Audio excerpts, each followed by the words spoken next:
Ele pode ser o melhor espião do mundo no céu. Não há nada que eu já tenha visto que se pareça com isso. Seria um novo e misterioso avião? Quero saber o que está havendo lá. Ou algum outro segredo? Chegamos lá, a porta do hangar estava aberta. Pode ser a maior história de todos os tempos. E havia um disco voador. Era uma coisa grande. Veja você mesmo na semana da invasão extraterrestre. Segredos importantes.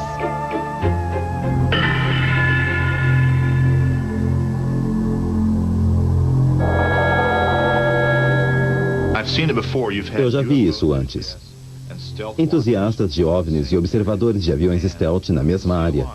E quando eles veem uma luz, aquele que é um entusiasta e sabe como é uma aeronave, automaticamente diz: "Oh, bem, vejam, é um bombardeiro B-1. Mas para alguém que é entusiasta de OVNIs e quer ver um OVNI, aquela luz automaticamente se transforma na nave-mãe." Em 1992, Steve Douglas estava filmando exercícios militares aéreos em Roswell, Novo México. Na escuridão, sua câmera capturou alguns segundos de uma nave triangular muito estranha. Ele levou a fotografia a um especialista. Essa é uma daquelas imagens que nos atormentam, porque é algo que acreditamos ser uma aeronave incomum, uma que o governo não admite ter. Então, seria emocionante poder ter uma foto boa e clara dela, simplesmente porque é interessante. Emocionante. É emocionante descobrir algo desconhecido. É uma aeronave preta contra um céu negro. E há muito ruído no enquadramento. Então, em qualquer momento em que você olhar para ela, vê que é quase da mesma cor do fundo. Por mais que tente, Warren não consegue nos mostrar o que a câmera não pôde registrar. Esta é uma imagem limpa e processada que eu criei usando o processamento puro.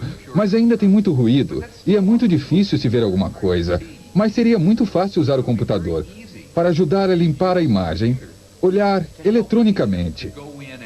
Uau, esse é o céu. E está cheio de ruídos, e ali estão as extremidades do objeto. Então eu vou limpá-las, vou alisar essas extremidades. Bem, o problema com isso é que, se eu tenho expectativas sobre o que vou ver, e se usá-las no trabalho que estou fazendo, acabarei exatamente com o que eu estava procurando. Eu posso transformá-lo no que eu quiser. Um disco voador ou qualquer outra coisa.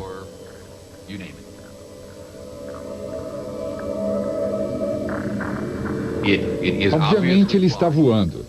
É desconhecido. Então, definitivamente é um OVNI.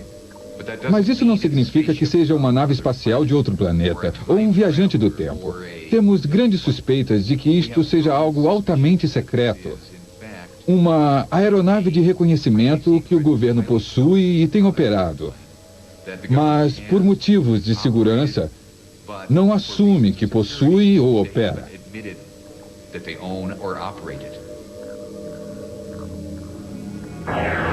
Isto é o que Steve Douglas filmou, a Raia Negra TR-3.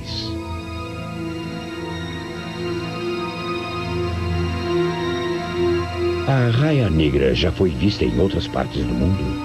Nos últimos 5 anos, a descrição dos OVNIs tem mudado.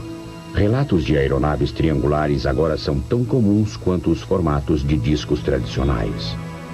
No ano passado, o voo da British Airways para Milão desceu para aterrissar em Manchester, Inglaterra.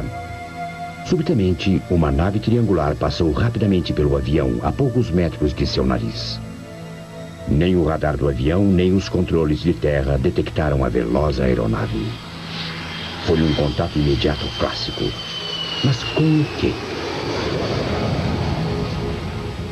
As manchetes dos jornais estamparam que uma aeronave extraterrestre tinha passado por um jato de passageiros. O que eles não relataram é o que as revistas especializadas em aviação já sabiam. A menos de 24 quilômetros dali, uma empresa britânica estava construindo o protótipo secreto de um avião do tipo Stealth. Ele tem um estranho formato triangular. O lar da escura aeronave norte-americana está escondido na área de testes nucleares de Nevada.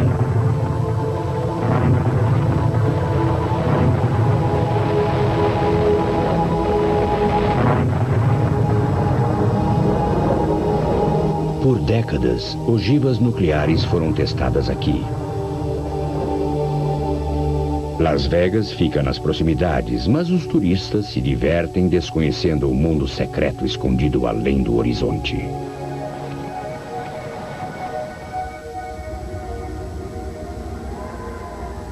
A Área 51, local de testes, fica em Groom Lake. Entre os aeronautas é conhecida como Dreamland, Terra dos Sonhos. Groom Lake não aparece em nenhuma lista de instalações militares. E ainda assim possui a pista mais longa do mundo e o maior hangar de aeronaves. O que o local esconde vai além do ultra secreto. Ainda assim, tem atraído tanta atenção do público que hoje existem mapas da base. Entrar aqui significa prisão sem julgamento. O uso de força letal é autorizado. Foi em Groom Lake que os grandes aviões espiões da Guerra Fria foram testados em segredo absoluto. O U-2, o avião espião da CIA, voou pela primeira vez aqui. Mais tarde, a família de aeronaves que inclui o Blackbird SR-71 viveu em total segredo por mais de 10 anos. O Blackbird voou mais rápido e mais alto do que qualquer aeronave. Como o U-2, ele era invulnerável. Até que a tecnologia dos mísseis o tornou obsoleto.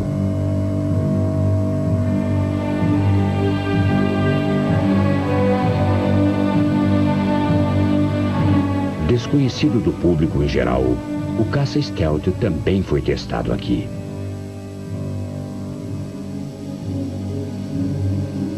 Aeronaves ultra-secretas como estas têm sido confundidas com OVNIs há meio século. Em meados dos anos 40, houve um período de desenvolvimento fantástico da aviação.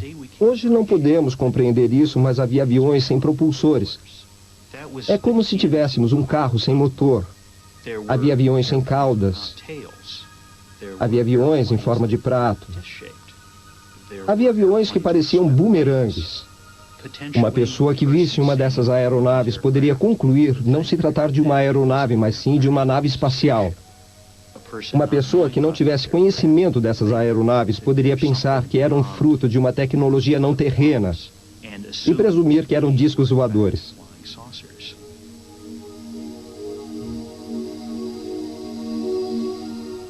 Ainda hoje, aeronaves famosas podem enganar os incautos. O bombardeiro Stealth Northrop B-2.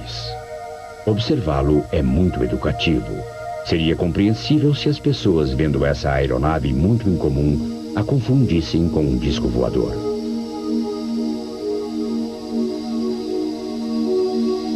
Se ainda fosse um segredo, o que você acharia? Uma aeronave feita pelo homem ou um OVNI? O verdadeiro nome militar da Área 51 nos Estados Unidos é Lago Groom. Quais são outros nomes da Área 51? Você saberá em um momento quando voltarmos com a Semana da Invasão Extraterrestre. A Área 51 também foi chamada de Terra dos Sonhos, o Container, Base do Batedor, Fazenda Paraíso e o Lado Escuro da Lua. E agora voltamos com a Semana da Invasão Extraterrestre. Lockheed Skunk Works, Califórnia. Gerações de aeronaves escuras foram construídas aqui. Em anos recentes, seu estacionamento tem permanecido cheio. Ainda assim, oficialmente, há pouco trabalho em andamento aqui. Pouco demais para explicar toda a atividade. A produção de seu avião espião, o Blackbird, foi terminada há tempos. Seu último contrato era um avião do tipo Stealth. Ele está perto de ser completado. Mas isso não pode explicar o trabalho sendo feito por trás de portas fechadas. Será que uma nova aeronave preta e triangular está sendo construída? Especialistas em aviação suspeitam que a resposta está num documento do Pentágono datado de 1985. Uma aeronave misteriosa cujo nome de código é Projeto Aurora foi acidentalmente incluída nas verbas para os aviões espiões U-2 e Blackbird. Não houve menção dela desde então. A primeira coisa que eu vi sobre Aurora foi que disseram aos controladores de tráfego aéreo fora da costa oeste para esperar alvos de alta velocidade nas telas de seus radares. Que isso era um programa secreto, que eles não deveriam entrar em pânico, que não deveriam relatá-lo a mais ninguém. Uma outra informação e que realmente me fez começar a investigar a história do Aurora foi a sequência de estrondos transônicos sobre a Califórnia. Na quinta-feira, 18 de junho de 1992, às 7 da manhã, e 6 outras quintas-feiras na mesma hora no ano anterior, houve um pequeno tremor em Los Angeles.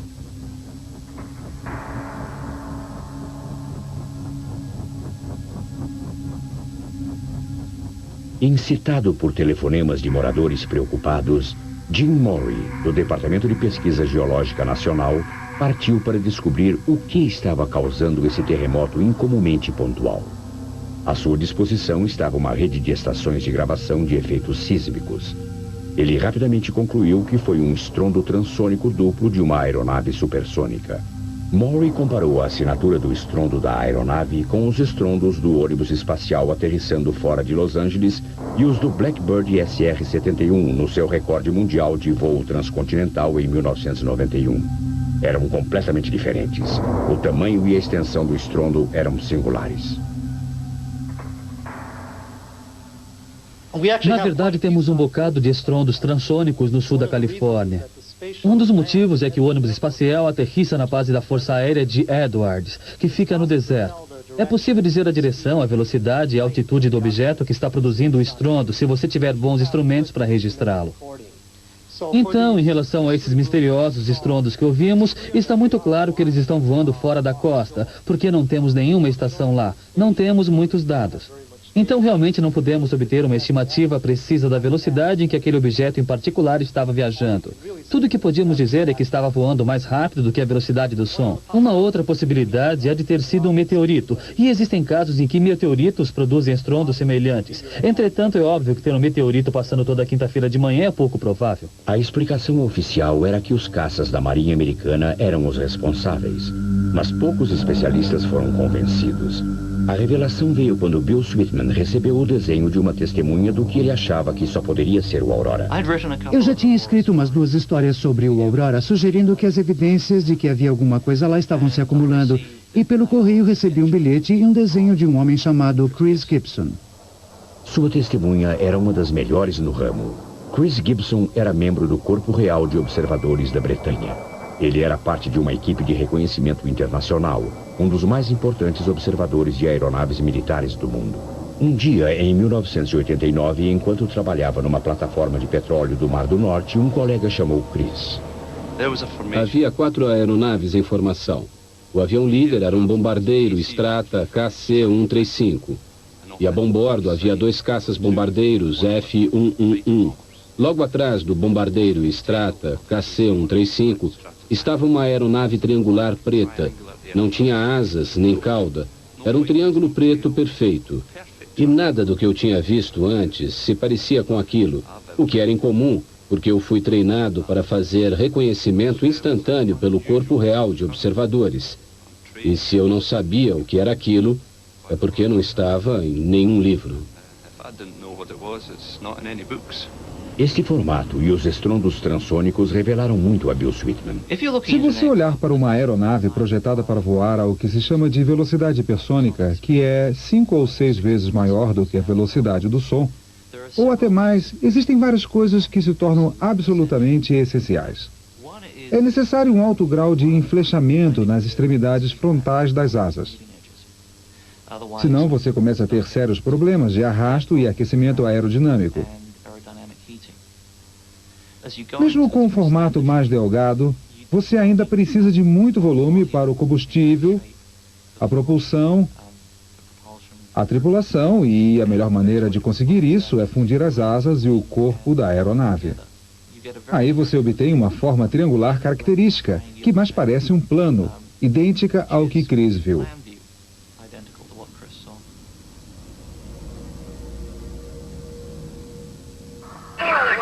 Em Amarillo, Texas, Steve Douglas pode ter capturado evidências fotográficas do Aurora. Ele mantém um sofisticado equipamento de monitoração de sinais na sua casa. Eu acho que era 23 de março de 92. Estava aqui no meu escritório quando a casa foi balançada pelo que parecia um enorme estrondo transônico. Eu já tinha ouvido muitos estrondos desses antes. Então sei que som é esse. Mas parecia contínuo. Não era só um estrondo que acabou de repente, e sim uma grande vibração que você podia sentir no peito. E as janelas vibraram também. E foi aí que eu vi essa aeronave voando a uma altíssima velocidade sobre a casa. Eu agarrei a minha câmera, sabendo que era algo diferente. Especialmente pelo formato da esteira de condensação do jato. Essa esteira de condensação formada de pequenos anéis é produzida por uma aeronave nada convencional. O ruído de seu motor também é singular. É um ruído regular, profundo, retumbante e pulsante, como se alguém estivesse partindo o céu. Você o sente mais no peito do que propriamente ouve. Ele não soa como um jato, ele não soa como um foguete. Simplesmente é singular, um som surpreendente. Esse tipo de esteira tem sido relatada no mundo todo. Esse filme, nunca divulgado antes, foi feito por um cinegrafista amador de um jato de passageiros transatlântico. É muito difícil esconder uma aeronave como o Aurora. A esteira e o ruído do motor são a assinatura de um pulso-reator, o tipo de motor necessário para voar a velocidades hipersônicas. Com uma velocidade de cruzeiro de 8.540 km por hora, Mach 8, operando a uma órbita de cerca de 80 a 129 km de altitude, o Aurora poderia chegar a qualquer lugar do mundo em 3 horas.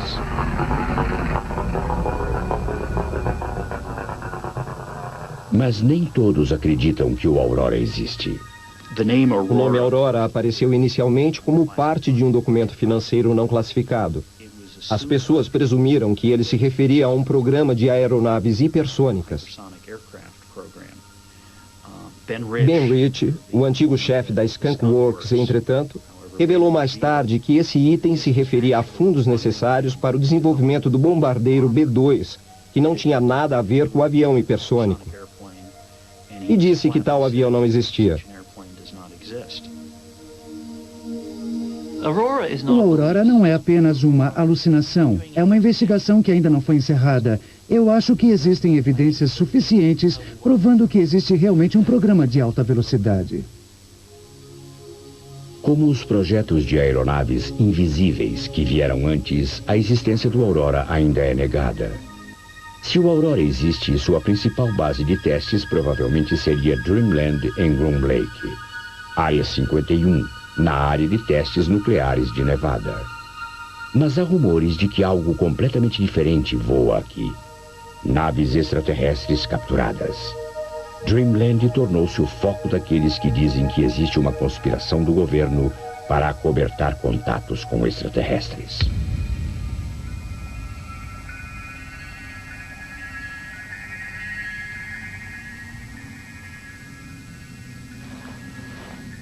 De um distante cume de montanha, um homem mantém vigília sobre Dreamland.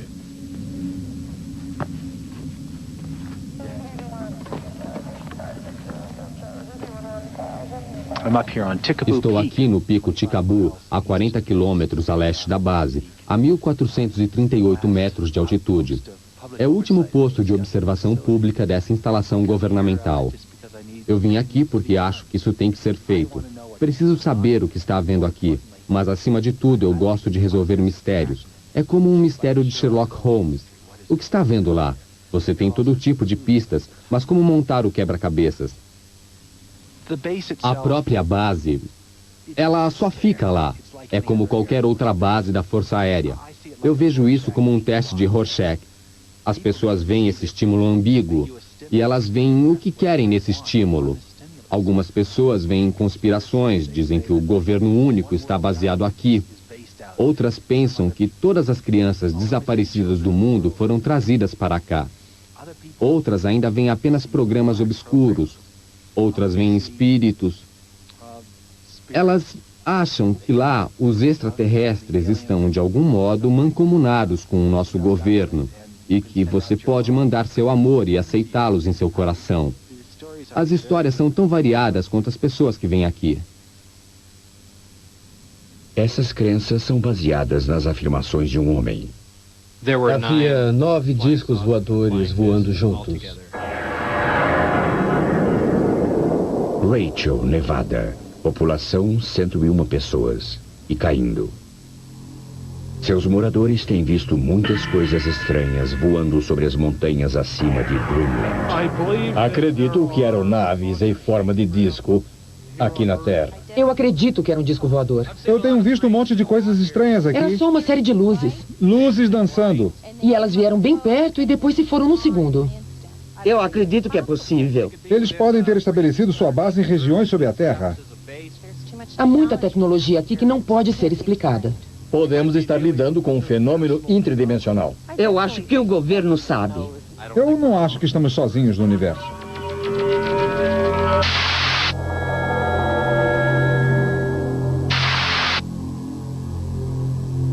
Além do Lago Groom, fica o Lago Papoose, ou Área S4. O construtor de carros a jato, Bob Lazar, afirma que esta é uma base de discos voadores. Lazar também afirma ser ex-funcionário do Laboratório Nacional de Los Alamos, local de nascimento da bomba atômica. Ele sustenta que foi contratado como engenheiro de um projeto altamente secreto. Eu tinha a impressão que iria trabalhar num sistema avançado de propulsão, que era a minha área, e estava animado com isso. Fui levado a acreditar que ia ser algum tipo de sistema de propulsão magnética, o que na verdade era. Mas eu não tinha ideia alguma das implicações do que eles estavam falando. Lazar diz que foi levado de avião de Las Vegas ao Lago Groom, colocado num ônibus e levado até a Área S4, o Lago Papoose. Nós chegamos lá, a porta do hangar estava aberta e havia um disco voador. Me disseram para olhar para frente e andar em linha reta. Era uma espécie de tortura mental, porque havia uma coisa fantasticamente interessante lá. Mas tive a impressão de que era uma coisa que nós tínhamos desenvolvido. E de fato lembro até de ter dito a mim mesmo que aquilo era uma resposta a todas as ridículas aparições de OVNIs. Estávamos fabricando essas coisas o tempo todo, fazendo voos de teste com elas, e enquanto isso, todo mundo pensava que eram discos voadores de outro planeta. E eu pensei, nossa, isso é bárbaro. Na verdade, eles até tinham colado uma pequena bandeira americana nele, um toque que achei bárbaro. Mas Lazar foi levado a acreditar que o disco era de origem extraterrestre. Só algum tempo depois, fui levado para dentro dele. E se tornou muito óbvio que nós não tínhamos fabricado esta coisa, porque só então, depois de ver todas as coisas pequenininhas que estavam lá dentro, que eu vi que ele não havia sido feito para abrigar um humano. E eles vieram com uma conversa de que estavam fazendo retroengenharia para saber como aquilo havia sido feito. E isso revela claramente que não foi feito aqui. O disco, propriamente dito, tinha 3 níveis. O nível superior, onde eu nunca tive a chance de ir, o nível médio, onde você entrava, e um nível inferior, onde ficavam os amplificadores de gravidade, e de onde você chegava ao fundo da nave. Estar lá dava uma sensação lúgubre. Não havia painel de controle ou interruptores aparentes. As únicas coisas que saíam do chão eram 3 cadeiras, o reator e os amplificadores de gravidade. E sobre eles havia outros componentes do sistema de propulsão, mas praticamente era só isso que havia.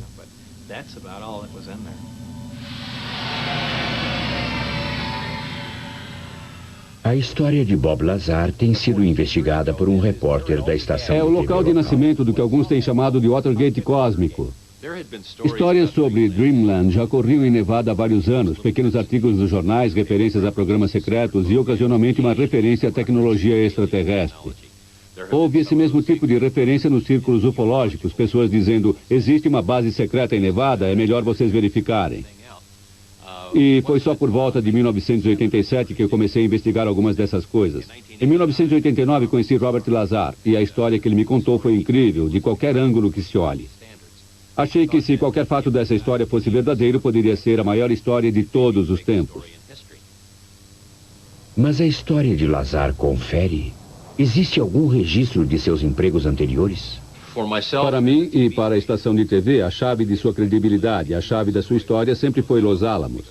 Porque se ele trabalhou em Los Alamos, se trabalhou em projetos secretos, seria concebível que ele tivesse sido trazido a Nevada para trabalhar em outros projetos secretos.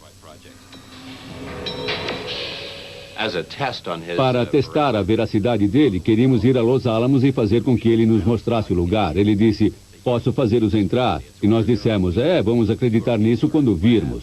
Então fomos lá num fim de semana, quando há menos pessoas no laboratório, e Bob de fato nos colocou lá dentro. E seguindo através de um labirinto de laboratórios e instalações, vimos que ele sabia se movimentar lá dentro como um coelho na sua própria toca. Ele sabia onde tudo estava. E isso me impressionou, porque como ele saberia se não tivesse estado lá? Mas Los Alamos não cooperou desde o primeiro dia. Anos e anos se passaram e eu ainda não consegui qualquer confirmação deles de que Bob tenha trabalhado lá. Não faz sentido eles não terem nenhum registro de alguém que tenha trabalhado lá apenas alguns anos antes, mas era isso que eles estavam me dizendo. Eu entrevistei outras pessoas que tinham trabalhado com Bob lá, que disseram que ele fora um funcionário e era um físico que tinha trabalhado em projetos secretos. Se esse era o caso, onde estavam os registros? Porque até hoje ainda não conseguimos encontrar. O que isso me diz é que alguém tentou apagar a experiência de Bob para que menos pessoas pudessem dar a ele alguma credibilidade.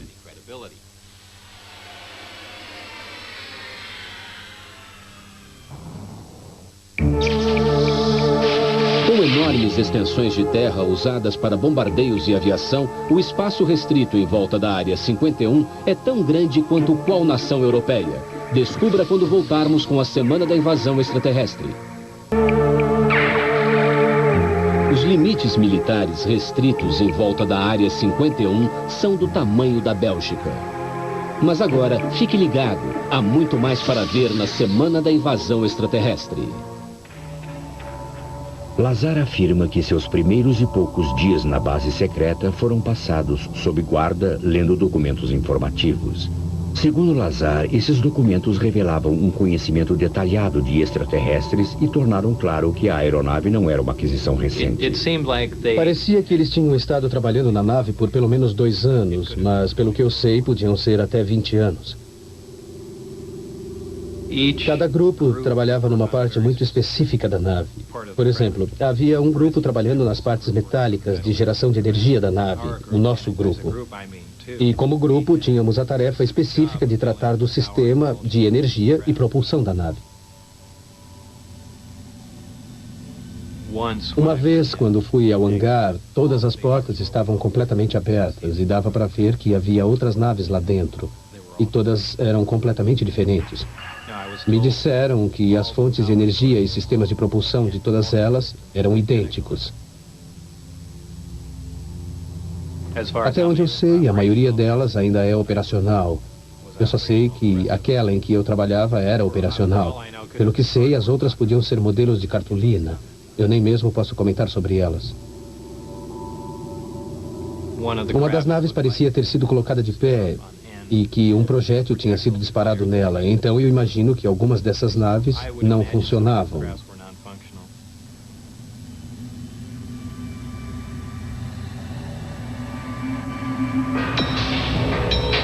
Havia ao todo 9 discos voadores. George Knapp persuadiu sua emissora de TV a fazer Bob Lazar passar pelo polígrafo ou detetor de mentiras. Você mentiu conscientemente quando disse que realmente tinha visto propulsão antigravidade em operação? Não. 4 testes separados foram realizados por 2 investigadores diferentes. Os resultados foram inconclusivos. Lazar passou em 2 testes e falhou em 2. Mas um dos investigadores ainda está abalado com o que ouviu. Eu estava buscando aqueles pequenos sinais, linguagem corporal, por assim dizer. Havia um contato visual tremendamente positivo. Ele não titubeava e nunca se contradizia. Abordamos o assunto de várias maneiras diferentes, fiz a mesma pergunta de várias maneiras diferentes, e suas respostas eram sempre as mesmas. Quando começamos o teste, começou a montanha-russa emocional que eu experimentei naquela noite. E eu posso dizer honestamente que aquilo mudou a minha visão da coisa. Iniciamos o primeiro teste, e tudo correu como previsto. Ele não estava indo bem. Ele estava reagindo às questões relevantes mais do que estava reagindo às questões do tipo controle. o que é um indicativo de uma pessoa enganosa, e demonstra emotivamente que não se sente confortável com as suas respostas, que essas perguntas incomodam. As perguntas eram do tipo: você já observou uma nave em forma de disco sair voando da Área 51? E isso foi perguntado umas 2 ou 3 vezes. O segundo teste que fizemos foi sobre uma outra pergunta, tratando do amplificador de gravidade e do reator antimatéria como partes do sistema de energia. Lá pelo meio do teste, eu estava olhando para baixo e de repente percebi que estava olhando para um provável resultado verdadeiro.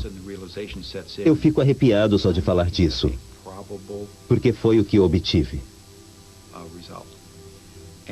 Em cada exame que fiz, a única pergunta relevante que se repetia em todos os testes era a última.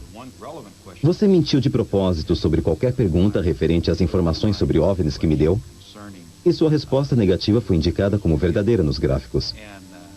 Então, seja o que for que ele tenha me dito naquela noite, Bob Lazar realmente acredita que é verdade. Bob Lazar aparentemente estava dizendo a verdade quando descreveu como o reator da nave funcionava. Nós não estávamos exatamente certos sobre como tudo funcionava, mas tínhamos uma vaga ideia. Era um sistema de propulsão magnética. Era uma coisa que você não podia realmente decifrar, mas que fazia a aeronave levantar. A propulsão magnética pode ser demonstrada com 2 ímãs. Montados de um modo, os polos dos ímãs se atraem. Montados de outro modo, os ímãs se repelem.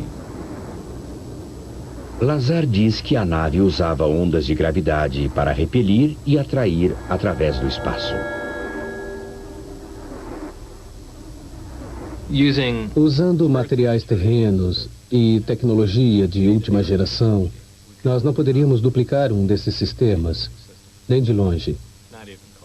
O que estávamos vendo era o reator da aniquilação total, um reator que gerava matéria e antimatéria, e era uma coisa em que nós nem tocamos ainda. Sabemos que isso é possível, temos reatores de fissão, nós estamos tentando desenvolver reatores de fusão que produzem energia como faz o Sol, mas nem pensamos em trabalhar com reatores de antimatéria, que são 100% eficientes. E lá estava o modelo dele. Além de ser operacional, ele era pequeno, era uma coisa que uma pessoa podia erguer. E estávamos olhando para uma coisa que você pode segurar na mão e que gera mais energia que todas as nossas usinas nucleares com todo o seu tamanho. Então não era apenas uma tecnologia um pouco mais avançada que a nossa, era uma coisa realmente grande. Bob Lazar trabalhou na Área 51? Não há nenhuma evidência concreta. Bob Lazar é um cientista qualificado? O que ele diz nas entrevistas é concreto? Uma investigação realizada por Tom Mahood, um engenheiro da Califórnia, encontrou falha após falha nos depoimentos de Lazar. Mas, inicialmente, até ele achou Lazar convincente. Cerca de 3 anos atrás, eu me liguei na internet. Eu comecei a explorar e cheguei à história de Bob Lazar. E achei realmente fascinante o modo com que ele contou sua história, fez com que parecesse real. E havia uma série de pequenos detalhes em suas histórias que eu achei fascinantes, que me cativaram. Houve algumas vezes que acordei no meio da noite perturbado. Eu realmente acreditava na história, parecia real para mim. A primeira coisa que começou a me fazer duvidar foi que eu não moro longe da Caltech. E Lazar afirmara, como parte da história, que ele tinha estudado na Caltech e que seus registros tinham sido apagados. Bem, pensei, essa é uma possibilidade interessante para mim, investigar se posso encontrar algum traço de Lazar na Caltech. E pensei que a maneira mais fácil de checar seria olhar nos anuários da Caltech num período de 10 anos. E eu literalmente olhei cada página, procurando uma foto ou referência a Bob Lazar. Bom, ele poderia ter sido apagado dos registros da escola, mas é improvável que alguém realmente substitua um livro do ano de uma faculdade. Então eu olhei tudo e não apareceu nada. E naquele ponto eu comecei a pensar, bem, talvez ele tenha formação em física, mas por alguma razão não queira que as pessoas saibam onde se formou. E por isso tenha inventado a história da Caltech. Lazar afirma ter educação universitária, mas não fornece evidências concretas. Bob não seria a primeira pessoa da história a mentir sobre a sua formação para conseguir um emprego. Mas os únicos registros que existem provando que ele frequentou a escola são de um curso de eletrônica no colégio. E não faz sentido que alguém com esse nível de formação tenha sido contratado para trabalhar onde ele trabalhou, nas indústrias Fairchild, numa função muito técnica, e depois em Los Alamos, numa função muito técnica. Ele tem que ter tido uma formação em algum lugar. Depois de ir à casa dele, vendo o que ele faz com computadores, dá para ver que ele é um homem inteligente e bem formado. De onde veio essa formação? Eu vejo, por exemplo, a MIT, e apesar de Bob não poder dar o nome de nenhum professor, de nenhum aluno, eu me pergunto, poderia uma escola como a MIT desaparecer com seus registros? Bom, eu não sei. Eles recebem dezenas de milhares de dólares por ano em contratos com o Departamento de Defesa. No passado, eles trabalharam com a CIA nessa mesma questão dos OVNIs. Eles poderiam fazer isso? Eles fariam isso? Eu acho que é possível. Que objeto comum perto da Área 51 se tornou um marco famoso para os observadores de OVNIs? Fique com a gente. A resposta será revelada quando voltarmos com a Semana da Invasão Extraterrestre. A caixa de correio preta, que pertence ao fazendeiro Steve Medley, tornou-se um marco famoso para os observadores de OVNIs na Área 51. Voltamos agora com a Semana da Invasão Extraterrestre. Lazar diz que foi despedido da Área 51 depois de abertamente infringir as normas de segurança. A nave em que eu trabalhava era testada com frequência. A maioria dos testes era realizada nas noites de quarta-feira. Elas nunca eram levadas para fora da atmosfera, mal eram levadas além das montanhas. Você precisa levar em conta que esse era o seu bem mais precioso, que eles estavam apenas começando a aprender a usar e não iam perdê-lo.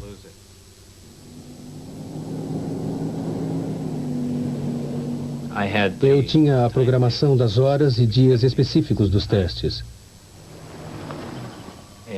E trouxe alguns amigos num dia específico, quando não estaria trabalhando. E eles puderam observar alguns testes pessoalmente. Ele está parado ali. Lazar afirma que eles viram uma luz brilhante. Uma nave extraterrestre que estava se movendo pelo céu em direções e ângulos além do desempenho de aeronaves convencionais. Está vindo na nossa direção.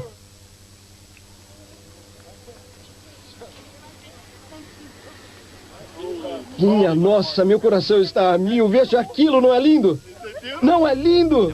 Não estávamos na base, estávamos a 16 quilômetros dela, mas mesmo tão longe assim, ainda havia uma segurança bastante razoável. Nós pudemos ver um bocado de coisas, e com o passar do tempo, relaxamos e acabamos sendo pegos.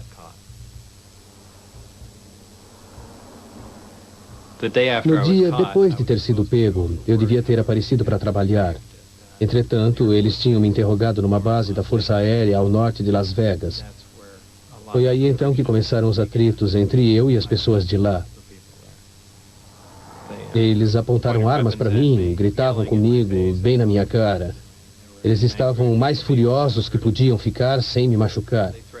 Eles ameaçaram a minha vida, a vida da minha esposa, registro de empregos anteriores, lugares onde eu estivera, lugares onde eu tinha trabalhado, pessoas com quem tinha trabalhado. Todas essas informações começaram a desaparecer. E eu achei que iam fazer o mesmo comigo.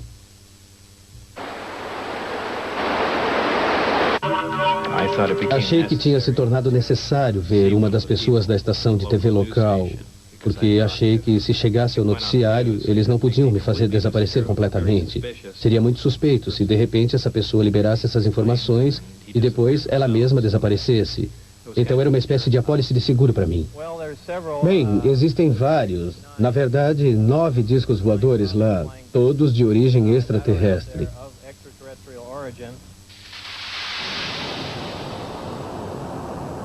Após Lazar ter contado a história sobre a aeronave, ele foi preso e acusado de ajudar a gerenciar um bordel em Las Vegas.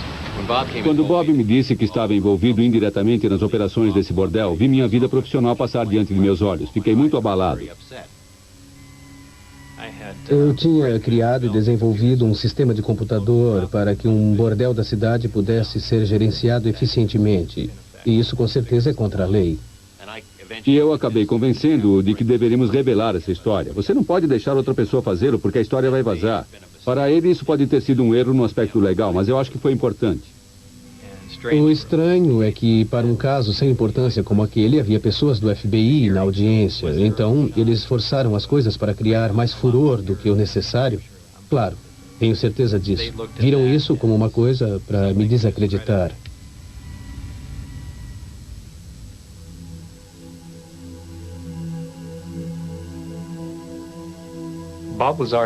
Bob Lazar parece ter uma memória muito seletiva.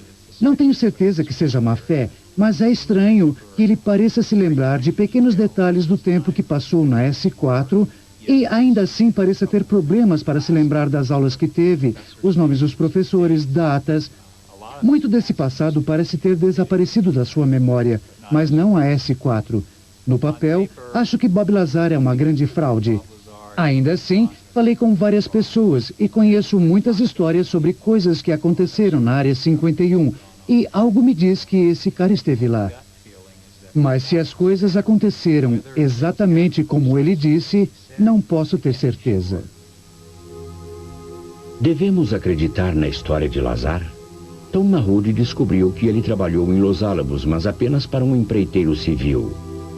Ele não era um cientista pesquisador. Era um técnico júnior trabalhando em projetos civis públicos. Bob Lazar foi pego mentindo sobre o seu passado. Até termos evidências concretas, talvez devamos nos lembrar do que Einstein disse. Quem quer que seja descuidado com a verdade nos assuntos pequenos, a ele não podem ser confiados os assuntos importantes. Bob sabia quando e onde os testes de voo desses objetos iam ocorrer, porque durante 3 semanas seguidas ele levou pessoas lá em cima e gravou tudo em vídeo. Como ele sabia? Fiz uma pessoa que trabalhava lá submetê-lo a uma série de perguntas, não fazendo as grandes perguntas como onde os discos são mantidos, mas sim perguntas menores do tipo onde fica a cantina, como você paga por suas refeições. Aquela pessoa que trabalhara na Área 51 estava convencida de que Bob, de fato, tinha estado naquela instalação. Essa é a maior história nas crônicas dos OVNIs? A não ser que os contatos misteriosos de George Knapp sejam registrados, não seremos capazes de julgar se tudo não passa de um grande embuste. Acredito que a operação mudou de lugar pouco tempo depois de eu ter revelado os fatos, possivelmente em 90 ou 91. Onde eles estão agora? O seu palpite é tão bom quanto o meu.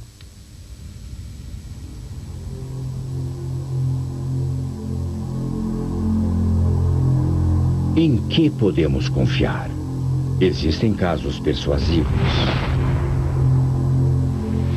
O material que compunha a nave era muito liso, escuro, parecido com vidro. Existem testemunhas oculares convincentes. Aquilo era um OVNI. Existe algum dado concreto? Existe um novo e fascinante relato. Em 5 de maio de 1984, um alerta foi disparado no Comando de Defesa Aéreo da América do Norte. Movendo-se quente e rápido pela órbita da Terra, não era um míssil. Seu codinome era Fast Walker. Flutuando na órbita da Terra, existem os satélites operados pelo USDSP, ou Programa de Apoio de Defesa dos Estados Unidos. Seu trabalho é dar o primeiro aviso de um ataque de mísseis balísticos nos Estados Unidos.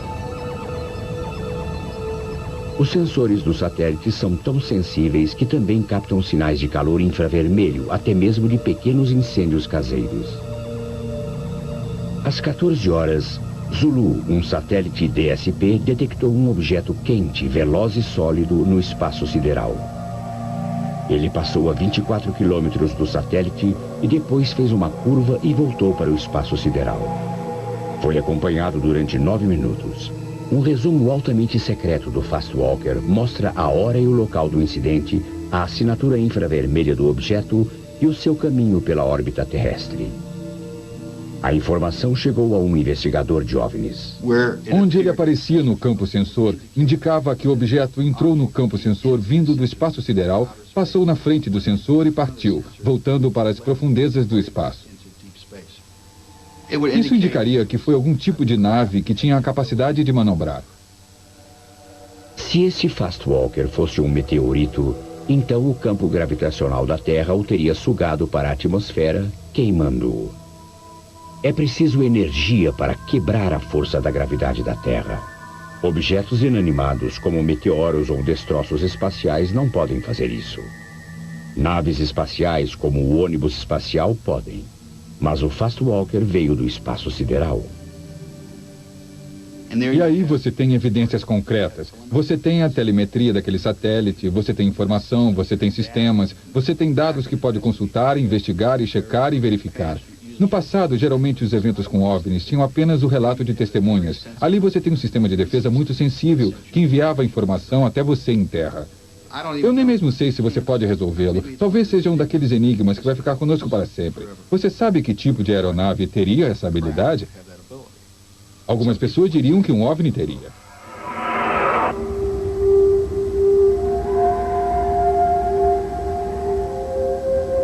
Existe vida além do nosso planeta?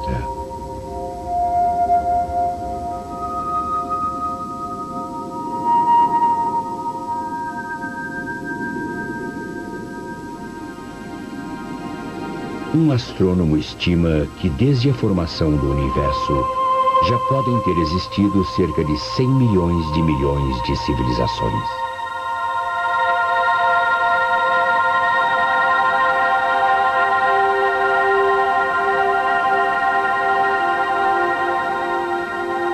Então, será tão improvável que já tenhamos sido visitados por uma delas?